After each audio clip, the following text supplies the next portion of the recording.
तो अब हम देखते हैं third of the tissues that is found in the animal world. दो हम देख चुके हैं, हम एपिथेलियम पढ़ चुके हैं, हम कनेक्टिव टिश्यू को पढ़ चुके हैं। तो अब मैं आपको बता रहा हूं मसल के बारे में। जैसा कि हम पहले भी डिस्कस कर चुके हैं कि एनिमल किंगडम में दो बहुत यूनिक टिश्यूज हैं, एक को हमने कहा मसल और दूसरे को हमने कहा नर्व। और यूनिक टिश्यू इसलिए हैं क्योंकि इनके जो सेल हैं वो सेल्फ एक्साइटेबल हैं। इसका मतलब ये है कि ये अपनी इंपल्स खुद जनरेट कर सकते हैं। और इसीलिए अगर आप बड़े ध्यान से देखें, because of the unique tissues present in the animal world and there capability of generating the impulse on their own, ये दोनों टिश्यूज मिलके एनिमल वर्ल्ड को एक बहुत इंपॉर्टेंट प्रॉपर्टी देते हैं। This property is called as locomotion and we have already discussed that this locomotion is primarily responsible for a huge amount of diversity that we see in the animal world. तो हम इस tissue में सबसे पहले आज देखेंगे कि muscle क्या चीज है। तो देखिए, muscle is a part of your soft tissue. अगर आप अपने बॉडी को टच करें तो बीच में आपको जो टफ पार्ट दिखाई देता है दैट विल बी बोन, उसके चारों तरफ जितना भी टिश्यू है दैट इज सॉफ्ट टिश्यू। इस सॉफ्ट टिश्यू का पार्ट है muscle. So muscle is a part of soft tissue. तो पहली चीज तो मेरे को ये समझ में आ गई कि ये मसल हमारे सॉफ्ट टिश्यू का पार्ट है। Number 2, it is derived from embryonic mesoderm. It is derived from embryonic mesoderm. अब अगर आप ध्यान दें तो हमने कनेक्टिव टिश्यू को भी कहा था कि वो एम्ब्रियोनिक मीजोडर्म से बनता है। यहाँ पर हम मसल को भी क्या कह रहे हैं कि वो एम्ब्रियोनिक मीजोडर्म से बनता है। तो एग्जाम में अगर क्वेश्चन ही आ जाए कि ये तीनों में से कौन सी एम्ब्रियोनिक जर्म लेयर है जो फ्यूचर में सबसे ज़्यादा कंट्रीब्यूट करती है एनिमल बॉडी को या ह्यूमन बॉडी को टू बी प्रिसाइज, तो हम ये कहेंगे the answer would be mesoderm. So muscle भी किससे बनती है? मीजोडर्म से बनती है। 3 डिस्टिंक्ट तरह की मसल्स आपको ह्यूमन बीइंग्स में दिखाई देंगी। एक मसल को हम कहेंगे स्केलेटल मसल, दूसरी मसल हम कहेंगे स्मूथ मसल और तीसरी मसल हम कहेंगे cardiac muscle. So the next question is how many types of different types of muscles are seen in the human body या वर्टिब्रेट बॉडी। तो हमने कहा स्केलेटल मसल, दूसरा हमने कहा स्मूथ मसल, तीसरा हमने कहा कार्डियक मसल। इनकी डिटेल्स हम बाद में देखेंगे। पहले मैं आपको इनके बीच में 2 बड़े ग्रॉस इंपॉर्टेंट डिफरेंसेस बता देता हूं। Skeletal muscle is voluntary, that means it can be controlled under our will. These 2 muscles they are involuntary, these are involuntary. So smooth muscle and cardiac muscles are involuntary muscles and the skeletal muscle is voluntary muscle. But skeletal muscle is striated. You will see striations on the surface. Striations will also be seen on the cardiac muscles, but they will be absent on smooth muscle. तो हम ये दोबारा देख रहे हैं कि skeletal muscle voluntary है, striated है, स्मूथ मसल इनवॉलंटरी है, नॉन स्ट्राइटेड या अनस्ट्राइटेड है, कार्डियक मसल इनवॉलंटरी है और उसके ऊपर भी स्ट्राइएशंस प्रेजेंट हैं। इनकी यूनिक प्रॉपर्टीज हम धीरे धीरे अभी डिस्कस करेंगे। तो एक बार इसको रिव्यू करते हैं। मैंने ये कहा कि मसल एक बड़ा इंपॉर्टेंट रोल प्ले करेगी लोकोमोशन में। नंबर 2, मसल आपको बहुत ज़्यादा आपके काम में आएगी स्ट्रक्चरल फ्रेमवर्क बनाने में along with bone. So it will also be helpful in forming the structural framework। और जैसा कि आप जानते हैं कि आपके जितने भी हॉलो ऑर्गन्स हैं उनकी वॉल में भी मसल होती है, for that matter blood vessels की वॉल में, ईसोफेगस की वॉल में, एलिमेंट्री कैनाल की वॉल में। तो इसका मतलब जो इंटरनल मूवमेंट्स है, ये जो इन ऑर्गन्स के अंदर जो मूवमेंट हो रही है उसमें भी मसल का रोल आएगा। तो मसल एक तो लोकोमोशन, दूसरा मैंने कहा फ्रेमवर्क बना रहा है, तीसरा मैंने कहा कि जो इंटरनल मूवमेंट्स हैं, जो आपकी बॉडी के जो विसरल ऑर्गन्स हैं उनकी वॉल में जो मसल्स हैं वो उनके अंदर की movement, for example peristalsis in the alimentary canal will be because of the efforts of the smooth muscles that are present in its wall. Number 2, it's a part of your soft tissue. It is derived from embryonic mesoderm. The 3 basic type of muscles that are found in human body would be skeletal muscle, smooth muscle and cardiac muscle. The differentiation would be that skeletal muscle is voluntary and striated, smooth muscle is involuntary and non-striated, and cardiac muscle is involuntary but striated. तो अब हम main part पे आते हैं। हम देखते हैं details about the skeletal muscle. तो सबसे पहले तीनों टाइप ऑफ मसल्स में से मैं जिस मसल को डिस्कस कर रहा हूं, this muscle is skeletal muscle. पहली चीज मुझे ये समझनी है कि ये जो स्केलेटल मसल है इसके सेल को हम कहते हैं मसल फाइबर। इस सेल को हम कहते हैं मसल फाइबर। ध्यान दीजिएगा, मैंने स्केलेटल मसल की जो स्ट्रक्चरल और फंक्शनल ऑर्गेनाइजेशन यूनिट है जिसे हम सेल कहते हैं, उस सेल को कहा है मसल फाइबर। इस मसल फाइबर के बारे में मुझे एक चीज जाननी बहुत जरूरी है। एम्ब्रियोनिक स्टेजेस में कुछ यूनिन्यूक्लिएट सेल्स आपस में फ्यूज करते हैं और फ्यूज करके एक सिंगल सेल बनाते हैं, इलोंगेटेड स्पिंडल शेप। इस सेल को मैंने कहा मसल फाइबर। और क्योंकि कुछ सेल्स आपस में फ्यूज हुए हैं तो उनके सबके न्यूक्लियस आपको यहां पर दिखाई देंगे, इसीलिए जो रिजल्टेंट सेल है ये एक मल्टी न्यूक्लिएट स्ट्रक्चर होगा। और ये मल्टी न्यूक्लिएट स्ट्रक्चर कुछ यूनिन्यूक्लिएट सेल्स के फ्यूजन से बना है एम्ब्रियोनिक स्टेजेस में, और इस मल्टी न्यूक्लिएट स्ट्रक्चर को हम कहते हैं सिंसाइशियम। सिंसाइशियम। सो प्लीज अंडरस्टैंड, सिन का मतलब होता है फ्यूजन, साइटोस का मतलब होता है सेल। सिंसाइशियम एक ऐसी मल्टी न्यूक्लिएट कंडीशन है, ट्रू सिंसाइशियम, जिसमें कुछ यूनिन्यूक्लिएट सेल्स एम्ब्रियोनिक स्टेजेस में फ्यूज होकर के एक रिजल्टेंट सेल बनाएंगे, और ये सेल इन फ्यूजन की वजह से रिजल्टेंट सेल जो है ये मल्टी न्यूक्लिएट कंडीशन हो जाएगा। तो पहली बात, स्केलेटल मसल सेल को मैंने मसल फाइबर का, और ये मसल फाइबर या मसल सेल एक ट्रू सिंसाइशियम है। तो let us look at the structure of the skeletal muscle in slightly detail with the help of a diagram। आप इस डायग्राम को देखिए, ये मैंने पूरी एक मसल बनाई हुई है, ये पूरी एक मसल, ये जो आपको रेडिश ब्राउन कलर में दिख रही है ये एक मसल है, ये उसका मैं यहाँ पर कट सेक्शन दिखा रहा हूँ। तो अगर आप बड़े ध्यान से देखें तो पूरी की पूरी मसल एक कवरिंग से कवर्ड है। इसके चारों तरफ की जो कवरिंग है उसको हमने कहा है epimysium. So epimysium is a covering of an entire muscle. अब अगर आप बड़े ध्यान से देखें तो इस मसल के कट सेक्शन में आप देख रहे होंगे ये कुछ बंडल्स हैं। इन बंडल्स को मैं कहूंगा फेसिकल। ये एक फेसिकल बाहर निकाल के इस डायग्राम में आपको दिखाया हुआ है। तो ये कंप्लीट मसल है, मसल में बहुत सारे बंडल्स हैं, बंडल्स को मैंने कहा फेसिकल। कंप्लीट मसल जो कवर्ड थी वो एपीमाइजियम से थी, और फेसिकल जो कवर्ड है that will be covered by a covering which will be called as the perimysium. और इस बंडल के अंदर ये इंडिविजुअल मसल सेल्स है। जैसा कि आप देख रहे हैं यहाँ पर मैंने क्या लिखा हुआ है, ये मसल फाइबर है, तो ये इंडिविजुअल मसल सेल्स हैं, और इन मसल सेल्स के चारों तरफ जो कवरिंग है उस कवरिंग को हमने कहा है एंडोमाइसियम। तो इसको अगर मैं रिवर्स में जाऊं तो जो हमने कहा था कि स्केलेटल मसल की स्ट्रक्चरल ऑर्गेनाइजेशन है वो मसल फाइबर है। कुछ मसल फाइबर्स एक बंडल में इकट्ठे हो जाते हैं, इस बंडल को हमने कहा फेसिकल कवर होता है एक पर्टिकुलर मेम्ब्रेन से, एक पर्टिकुलर कवरिंग से, जिसे हमने कहा पेरीमाइसियम। बहुत सारे फेसिकल मिलकर के कंप्लीट मसल बनाते हैं, और कंप्लीट मसल कवर होती है एक कवरिंग से, इस कवरिंग को हम कहते हैं epimysium. So I hope this is absolutely clear. हम ये कह रहे हैं कि मसल, पूरी की पूरी मसल एक कवर है एपीमाइजियम से। मसल के अंदर अगर आप कट सेक्शन में देखेंगे तो बहुत सारे बंडल्स हैं, इन बंडल्स को आपने कहा फेसिकल की कवरिंग में है पेरीमाइजियम, इसके अंदर है मसल फाइबर्स, और मसल फाइबर्स के बीच में जो कवरिंग है उसको हमने कहा एंडोमाइसियम। अब हम बात करते हैं मसल फाइबर की। अगर मैं मसल फाइबर की बात करूं तो मसल फाइबर, जैसा मैंने तीसरी बार मैं आपसे कह रहा हूं कि मसल सेल को कहते हैं, मसल फाइबर के अंदर एक फाइबर लाइक स्ट्रक्चर्स होंगे, उन्हें हम कहेंगे मायोफिब्रिल्स। सो हमने ये कहा कि मसल फाइबर जो सेल है उसके अंदर का अगर आप ऑर्गेनाइजेशन देखेंगे तो उसमें फाइबर लाइक स्ट्रक्चर्स होंगे। इन फाइबर लाइक स्ट्रक्चर्स को हम कहेंगे मायोफिब्रिल्स, और ये मायोफिब्रिल्स बने होंगे कुछ मायोफिलामेंट्स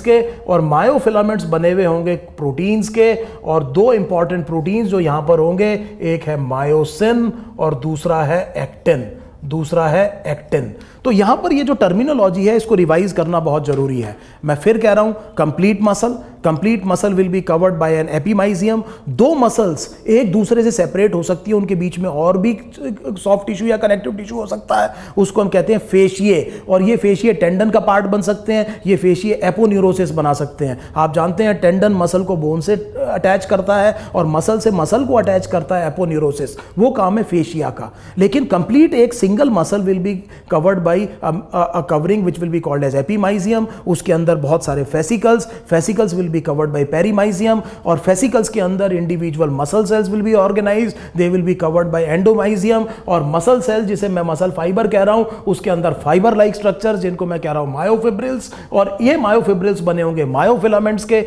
और मायोफिलामेंट्स का जो कॉन्स्टिट्यूशन है that is the biomolecule protein, और दो बहुत इंपॉर्टेंट प्रोटीन्स हैं मायोसिन और एक्टिन। अब मैं आपको यह बताता हूं कि ये मायोफिलामेंट्स स्केलेटल मसल सेल में किस तरह से अरेंज होते हैं। So let us look at the arrangement of the myofilaments with in the मायोफाइबर्स या मसल फाइबर्स।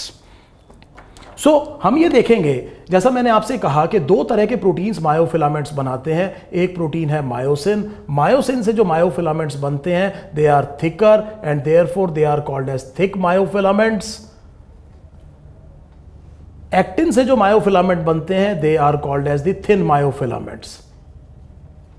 तो ये जो मायोफिलामेंट्स मैं ऑर्गेनाइज कर रहा हूं मायोफिब्रिल्स में, मायोफिब्रिल्स का जो पार्ट है, जो कॉन्स्टिट्यूशन है, जिसे मैं कह रहा हूं मायोफिलामेंट, इस मायोफिलामेंट में दो तरह के मायोफिलामेंट्स हैं, थिक मायोफिलामेंट्स और थिन मायोफिलामेंट्स। थिक मायोफिलामेंट्स को मैंने कहा मायोसिन और बने हैं मायोसिन से, और थिन मायोफिलामेंट्स बने हुए हैं एक्टिन से। अब इनका अरेंजमेंट ऐसा है कि ये जो थिक मायोफिलामेंट्स हैं they will be stacked upon one another. अगर आप बड़े ध्यान से देखें तो मैं ये थिक मायोफिलामेंट्स की प्लेसिंग कर रहा हूं, और ये थिक मायोफिलामेंट्स एक के ऊपर इस तरह से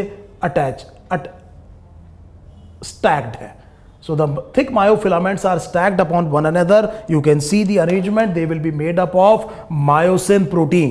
And what you will see that partially overlapping them on the either side will be the thin myofilaments. Please understand what I am saying. मैं आपसे ये कह रहा हूं कि सबसे पहले मैंने थिक मायोफिलामेंट्स को एक दूसरे के ऊपर स्टैक किया है, और मैं ये कह रहा हूं कि इन थिक मायोफिलामेंट्स को पार्शियली ओवरलैप दोनों तरफ से थिन मायोफिलामेंट्स करेंगे। तो आप ये देख रहे हैं मैं दोनों तरफ से इनको पार्शियली ओवरलैप करा रहा हूं। ये partial overlap are by the thin myofilaments, and as I have already told you these thin myofilaments will be made up of actin complex. Again you will see the thick myofilaments, again you will see the thick myofilaments, and we are making thick myofilaments on either side. So you can see there is an alternate arrangement of thick and thin myofilaments in the muscle fiber. In the muscle fibre में जो fibre like structure है जिसे मैं कह रहा हूं myofibril, उसमें हम ये देखेंगे कि thick thin thick thin thick thin, इस तरह से alternatively thick and thin myofilaments arrange है। और ये थिक मायोफिलामेंट्स मायोसिन के बने हुए हैं, और जो थिन मायोफिलामेंट्स हैं ये एक्टिन कॉम्प्लेक्स के बने हुए हैं। अब आप एक चीज बड़े ध्यान से देखेंगे, अगर आप इसके स्ट्रक्चर को बड़े ध्यान से देखें तो आप ये देखेंगे कि इन थिन मायोफिलामेंट्स को एक बड़ी पतली स्ट्रिप ऑफ कनेक्टिव टिश्यू ने आपस में इंटरकनेक्ट किया हुआ है।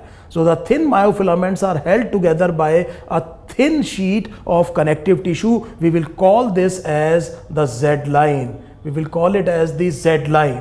ये Z line एक थिन कनेक्टिव टिश्यू है, और ये थिन मायोफिलामेंट्स को आपस में होल्ड कर रही है in the middle. You can easily see this is the Z line and this is the Z line, and the area between two Z lines, please make a mental note of it. Area between two Z line will be the functional unit of the muscle contraction, and we will be calling it as sarcomere. तो मैं ये फिर कह रहा हूं कि दो Z line के बीच के एरिया को मैं सार्कोमियर कह रहा हूं, और सार्कोमियर स्केलेटल मसल कॉन्ट्रैक्शन की फंडामेंटल यूनिट है। अब इस स्ट्रक्चर को और देखते हैं। ये जो थिक मायोफिलामेंट्स है इनको भी एक थिन कनेक्टिव टिश्यू बीच में होल्ड करता है, इसको हम कहेंगे एम लाइन, इसको हम कहेंगे एम लाइन। और आप देखेंगे बड़े ध्यान से कि इन थिन मायोफिलामेंट से, थिक मायोफिलामेंट से कुछ ओवरहैंग्स थिन मायोफिलामेंट्स की तरफ आ रहे हैं। बाद में मसल कॉन्ट्रैक्शन में ये क्रॉस ब्रिजेस फॉर्मेशन में इस्तेमाल होंगे। I am seeing some overhangs coming from the thick myofilaments and reaching the thin myofilaments. You can see the orientation of them. मैं इनकी जो पिक्यूलियर ओरिएंटेशन बना रहा हूं that will be very important for muscle contraction. So अब आपको यह समझ में आ गया कि जब मैं थिक मायोफिलामेंट को देखूंगा तो उसमें ऑल्टरनेट थिक और थिन मायोफिलामेंट्स होल्ड है। थिक मायोफिलामेंट्स को partially overlap on either side thin myofilaments कर रहे हैं।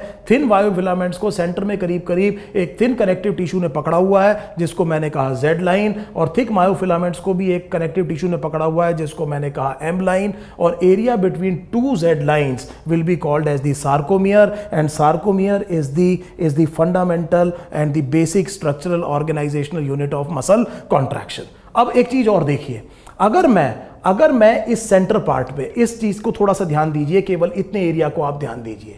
इस एरिया को अगर आप बड़े ध्यान से देखें तो इस एरिया में बेसिकली थिक मायोफिलामेंट्स हैं, लेकिन पार्शियल ओवरलैप रीजन में थिन भी है।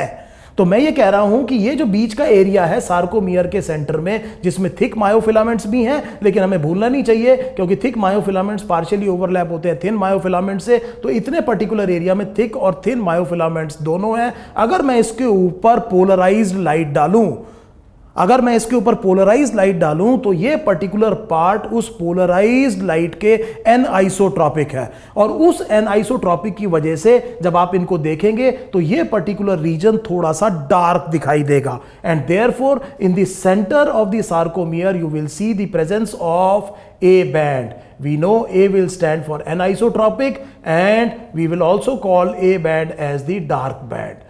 तो इस बात को मैं दोबारा बता रहा हूं, सार्कोमियर के सेंटर में जिसमें थिक और थिन मायोफिलामेंट्स दोनों हैं, अगर मैं इसके ऊपर एक पोलराइज्ड लाइट पास करने की कोशिश करता हूं तो ये पर्टिकुलर पार्ट इस पोलराइज्ड लाइट के एनआइसोट्रॉपिक है और ये पार्ट थोड़ा सा डार्क दिखाई देगा। इसी एनआइसोट्रॉपिक की वजह से मैंने इसे ए बैंड कहा, और क्योंकि ये थोड़ा डार्क दिखाई दे रहा है मैंने इसको डार्क बैंड कहा।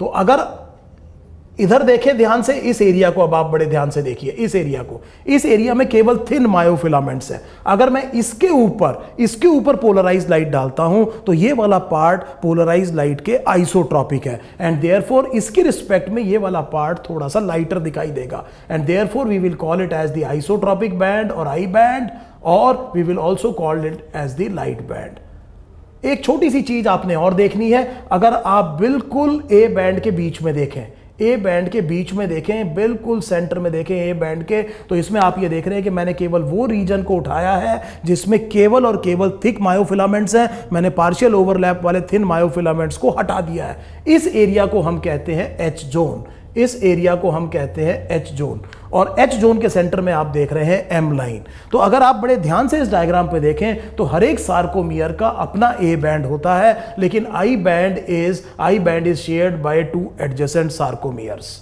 This is a very very important diagram. I will like you to make this diagram and I will come back and explain it again. तो उम्मीद है आपने ये डायग्राम अच्छे से समझ के बना दोबारा लिया होगा, और मैं इस डायग्राम को एक और डायग्राम की मदद से आपको दोबारा समझाने की कोशिश करता हूँ। So let us look at an important diagram. इधर देखिए, ये एक मसल है, इस मसल को हम डेल्टॉइड कहते हैं। इस मसल का मैंने कहा पूरी मसल में कुछ बंडल्स होंगे, इस बंडल को आपने कहा मसल फेसिकुलस, और बंडल के अंदर ये जो बाहर निकले हुए दिख रहे हैं ये इलोंगेटेड, आपने इनको कहा मसल फाइबर, और मसल फाइबर के अंदर मैंने आपसे कहा था कि जो थ्रेड लाइक स्ट्रक्चर्स होते हैं उनको कहते हैं मायोफिब्रिल, और इन मायोफिब्रिल के अंदर जो होते हैं वो होते हैं मायोफिलामेंट्स, और मायोफिलामेंट्स मैंने आपसे कहा था एक्टिन और मायोसिन के, और एक्टिन बनाएगा थिक मायोफिलामेंट्स। इन थिक मायोफिलामेंट्स को आप देख रहे हैं, they are stacked upon one another, you can see this arrangement. ये थिक मायोफिलामेंट्स हैं, इनको पार्शियली ओवरलैप करते हुए on either side will be the thin myofilaments, और मैंने ये कहा था कि इन थिन मायोफिलामेंट्स को सेंटर में पकड़ेगी एक जेड लाइन। यहां पर भी आप देख रहे हैं क्या चीज है, Z line, and area between two Z lines would be called as the sarcomere, would be called as the sarcomere। और इस पार्ट को, जहां पे आप ये थिक बैंड की लेंथ देख रहे हैं, इस पार्ट को हम कहेंगे ए बैंड। इसमें थिक मायोफिलामेंट्स भी हैं और पार्शियल ओवरलैप के रीजन में थिन मायोफिलामेंट्स भी हैं। इसके ऊपर अगर मैं पोलराइज लाइट डालूंगा तो उसके लिए ये एनआइसोट्रॉपिक होगा, इसीलिए मैंने इसे ए बैंड कहा, और क्योंकि ये डार्कर अपीयर होगा तो इसको मैंने डार्क बैंड भी कहा। और अगर आप यहां पर देखेंगे तो यहां पर अगर मैं पोलराइज लाइट डालूंगा तो वो आइसोट्रॉपिक होगी पोलराइज लाइट के लिए, इसलिए इस एरिया को हम कहेंगे आई बैंड। और ए बैंड के सेंटर में ये जो आप पार्ट देख रहे हैं जिसमें केवल थिक मायोफिलामेंट्स हैं, इन थिक मायोफिलामेंट्स वाले एरिया को आपने कहा है एच जोन, आपने कहा है एच जोन। तो अगर हम उल्टा चलें तो ये सार्कोमियर ऑर्गेनाइज होंगे। आप इस मायोफिब्रिल में ये जेड लाइन देख रहे हैं, ये जेड लाइन देख रहे हैं, और इन दो जेड लाइन के बीच के एरिया को आपने क्या कहा है, सार्कोमियर। इसमें बीच में आपको दिख रहा है ए बैंड, और इधर आपको दिख रहा है आई बैंड, और इन मायोफिब्रिल से मिलकर बना मसल फाइबर्स ने मिलकर बनाया एक बंडल जिसे आपने कहा फेसिकुलस, और बहुत सारे बंडल्स ने मिलकर के बनाई होगी skeletal muscle. I hope now it is absolutely clear. I have repeated it again and again this structure. तो अब मुझे उम्मीद है कि आपको ये स्ट्रक्चर बिल्कुल ढंग से समझ में आ गया होगा। हमें जो मेन चीज एंट्रेंस एग्जाम के लिए तैयार करनी है वो ये सार्कोमियर है। बेटा एक बार आप बार देखिए कि ये सार्कोमियर जो है ये फंक्शनल यूनिट है मसल कॉन्ट्रैक्शन की। इस सार्कोमियर के सेंटर में ए बैंड है, ए बैंड के सेंटर में एच जोन है, एच जोन के बीच में एम लाइन है, और इस वाले पार्ट को मैंने कहा आई बैंड, और इसके बीच में है जेड लाइन। अब मैं अगर पूरी मसल के ऊपर पोलराइज लाइट डालूं तो मुझे कुछ डार्क बैंड दिखाई देंगे, कुछ लाइट, कुछ डार्क, कुछ लाइट, कुछ डार्क, और इसीलिए आपको जो मैंने अभी थोड़ी देर पहले डायग्राम दिखाया था उसमें आपको कुछ डार्क बैंड, ऑल्टरनेटिवली आपको लाइट बैंड दिखेंगे, फिर dark band, light band, dark band, light band. तो ये डार्क लाइट इस तरह से ऑल्टरनेट होगा, and that is why skeletal muscle is also called as striated muscle. तो ये जो स्ट्राइएशंस हैं स्केलेटल मसल में, ये एक्चुअली ऑल्टरनेट डार्क और लाइट बैंड है। और मैं ये चाहूँगा कि आप एक बार दोबारा सार्कोमियर के डायग्राम पे दोबारा एक बार नज़र डालें। अगर आप सार्कोमियर को फिर देखें तो ये थिक मायोफिलामेंट्स हैं। इन थिक मायोफिलामेंट्स को पार्शियली ओवरलैप करते हुए आप देख रहे हैं ये थिन मायोफिलामेंट्स हैं, एक्टिन के बने हुए। ये मैंने आपको डायग्राम में बताया था, ये कुछ ओवरहैंग्स हैं जो थिक मायोफिलामेंट्स से थिन मायोफिलामेंट्स की तरफ जा रहे हैं। जब आप मसल कॉन्ट्रैक्शन का चैप्टर पढ़ेंगे तो ये क्रॉस ब्रिजेस फॉर्मेशन में काम आएगा, और ये पकड़ के खींचेंगे एक्टिन फिलामेंट्स को, और एक्टिन फिलामेंट्स मायोसिन के नीचे स्लाइड करेंगे, जिसे हम बाद में कहेंगे स्लाइडिंग फिलामेंट थ्योरी, और पूरा का पूरा सार्कोमियर की लेंथ छोटी हो जाएगी, and that will bring about the reduction in the length of the muscle, and therefore will bring about the muscle contraction. और अगर आप बीच में देखें यहाँ पर एम लाइन होनी चाहिए, और ये पार्ट जो है वो एच जोन, ये पार्ट जो है वो ए बैंड होना चाहिए, और ये वाला पार्ट आई बैंड होना चाहिए, और आई बैंड के सेंटर में जेड लाइन है जिसको यहाँ पर जेड डिस्क लिखा हुआ है, और दो जेड डिस्क या दो जेड लाइन के बीच के एरिया को मैं सार्कोमियर कह रहा हूँ। तो एक बार मैं ये चाहूँगा कि आप बड़े ध्यान से इस पर्टिकुलर पार्ट का डायग्राम को ध्यान रखें। ये आपके बोर्ड एग्जाम्स में, आपके स्कूल के एग्जाम्स में बनाने के लिए भी डायग्राम आ सकता है, और इनवेरिएबली आप ये समझिए कि ये मेडिकल एंट्रेंस के लिए भी बहुत इंपॉर्टेंट क्वेश्चन है। So I hope we have understood the main muscle which is the skeletal muscle. ये मसल जो कि स्केलेटल नाम ही बता रहा है, ये जाकर के अटैच होगी बोन्स पे। It will be the main muscle that will be bringing about the locomotion. इसकी ऑर्गेनाइजेशन में मैंने आपसे ये कहा था टू सम इट अप कि इसकी फिजियोलॉजी थोड़ी सी डिफरेंट है, इसीलिए मैंने इसके पार्ट्स के नाम डिफरेंट रखे थे। मैंने पूरी मसल को ऑर्गेनाइज किया था। मसल के अंदर मैंने फेसिकल्स बनाए थे, फेसिकल्स के अंदर मसल सेल बनाया था, मसल सेल में मायोफिब्रिल्स थे, मायोफिब्रिल्स को मायोफिलामेंट्स, मायोफिलामेंट्स को मैंने एक पर्टिकुलर सीक्वेंस में अरेंज किया था, and then we saw the structure of the sarcomere, the basic structure and functional unit of muscle contraction.